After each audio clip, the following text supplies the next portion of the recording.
Thank you, Steph. And our team coverage continues now. The Target 12 investigators are looking into staffing at the Wyatt Detention Center. We've learned it's so low that correctional officers are being forced to work overtime just to fill shifts. Target 12 investigator Tim Wyatt is here now with his exclusive details. The Wyatt Detention Center has had a long-standing problem retaining correctional officers. One union official tells me that staffing is so bad there are officers who have been forced to work upwards of 80 hours a week.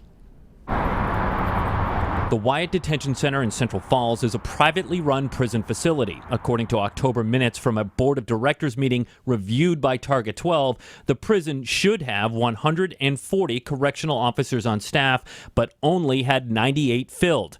That's a vacancy of 42 officers.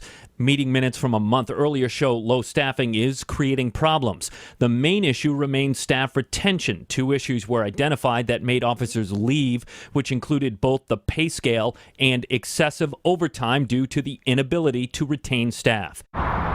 In a phone interview with Jack Parlin, a union official who represents Wyatt correctional officers, he tells Target 12 they don't have enough to cover shifts, so they go to bare minimum by ordering them to do overtime. He says you can't work a guy in that environment 80 hours a week and expect them to perform the way we need them to perform. It results in bad things happening. In September, the union signed a new contract for correctional officers calling for an increase in pay, which the warden hoped would attract and retain staff. We wanted to know how staffing levels were on New Year's Eve when Morales escaped, but the warden has not returned our calls or emails for comment.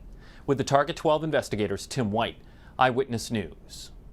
The Target 12 investigators are always looking to uncover news. If you want to send a tip or report government waste, call our tip line 228-1763, or you can email us at target12@wpri.com.